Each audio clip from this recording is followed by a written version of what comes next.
Halo, hari ini kita akan bahas tentang beberapa biaya krusial yang harus kita ketahui sebelum menggunakan kartu kredit BNI. Ya, ini adalah bank yang paling royal banget buat ngasih kartu.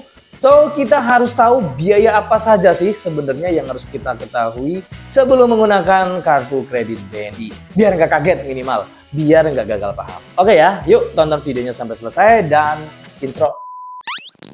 Ya, biaya yang pertama adalah bunga pembelanjaan. Apa sih bunga pembelanjaan? Kapan itu akan diterapkan kepada pengguna kartu kreditnya? Jadi bunga pembelanjaan adalah bunga yang akan dibebankan kepada kita sebagai card holder atau pemegang kartu kredit saat kita bertransaksi menggunakan kartu kredit BNI. Nah, ini berlaku untuk semua transaksi ya, entah itu offline ataupun online, entah itu digesek di mesin IDC di toko-toko retail ataupun di online merchant, misalnya di Tokopedia, Shopee ataupun Blibli ataupun yang lainnya. Intinya online dan offline itu akan dikenakan yang namanya bunga pembelanjaan. Tapi ingat, yang namanya transaksi online juga akan ada yang namanya pengenaan biaya pelayanan. Jadi layanan dengan menggunakan metode bayar kartu kredit. Ya, itu extension aja sih. Tapi intinya kalau dari BNI sendiri hanya mengenakan biaya pembelanjaan. Yaitu ada di angka 2,25% atau setara 26,95% per tahun. Jadi per bulannya itu cuman 2,25% saja. Ya, cukup murah dan hampir merata beberapa kartu kredit nggak jauh dari angka inilah. Ya, yang namanya bunga bisa naik turun dan bisa berubah, cuman at least angkanya di angka 2,25%. Lanjut, ada yang namanya bunga tarik tunai. Nah nih kadang suka ketuker ya. Bunga tarik tunai itu adalah bunga yang akan dibebankan kepada pengguna kartu kredit saat kita melakukan tarik tunai dengan menggunakan mesin ATM. Atau jika kita menggunakan fasilitas dana tunai dari limit kartu kredit, itu sama, akan dikenakan biaya tarik tunainya. Ya, jadi kalau kita colok di mesin ATM, itu kan kita juga kena yang namanya biaya transaksi, ada juga yang namanya bunga tarik tunai. Nah, itu juga harus diperhatikan tuh. Berapa nominalnya?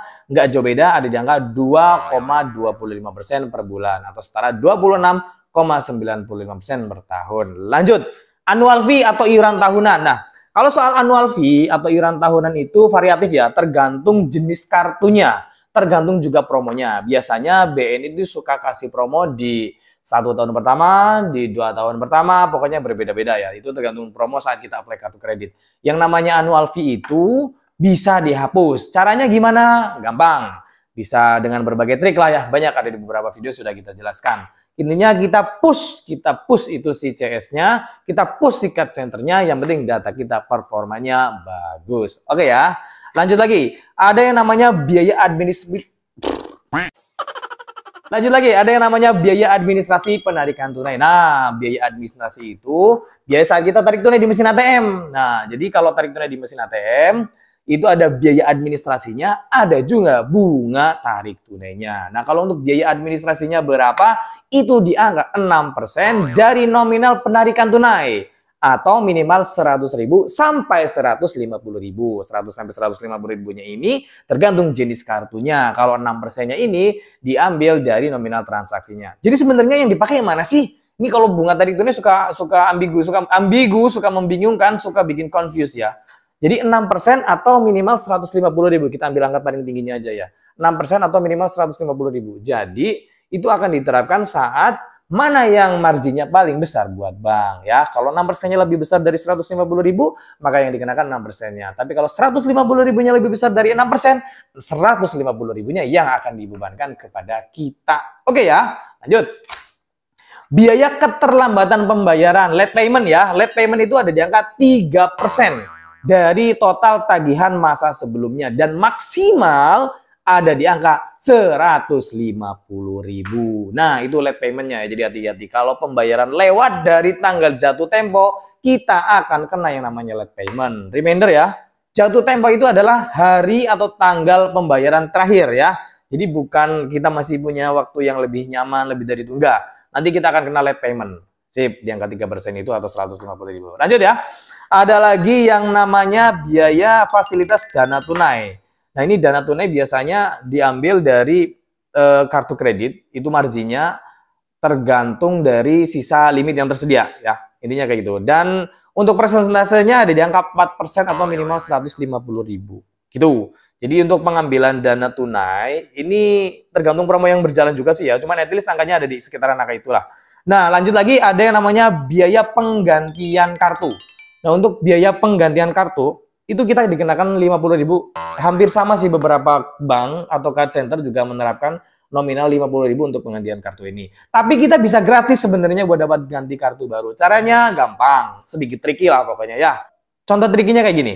Kita telepon ke card center bilang, "Mbak, Mas, saya ada yang nelpon barusan ngaku dari BNI. Katanya saya dikasih program kenaikan limit. Tapi saya harus nyebutkan beberapa data yang ada di kartu. Ada nomor kartu, CVV, nama lengkap saya. Itu bener nggak ya?" Nah, itu secara preventif saat nanti si CS-nya bakal memproteksi kita agar datanya tidak kecolongan. Ya, secara otomatis nanti kita akan diblokir tuh kartu kreditnya dan akan dikirimkan kartu baru dan tidak dikenakan biaya. Agak tricky sih, tapi ini masih work sampai sekarang ya.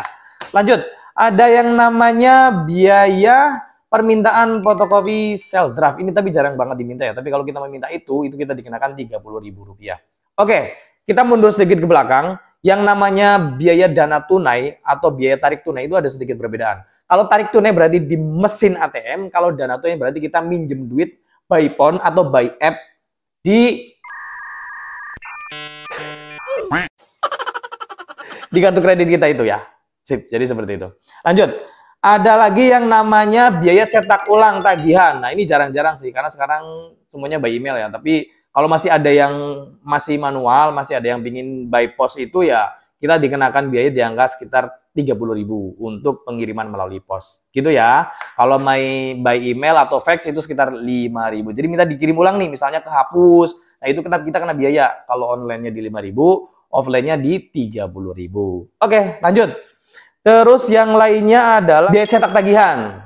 Nah, biaya cetak tagihan ini terjadi saat kita masih menggunakan billing tagihan yang paper. Jadi masih menggunakan billing tagihan yang manual. Jadi kalau saat kita apply kartu kredit, baiknya kita langsung rubah untuk tagihannya mau dikirim kemana Pak? Ke rumah atau ke kantor? Udah langsung rubah aja. Kita mau kirimnya by email aja. Jadi kita nggak akan kena yang namanya biaya cetak tagihan. Itu ya. Jadi lebih real time juga.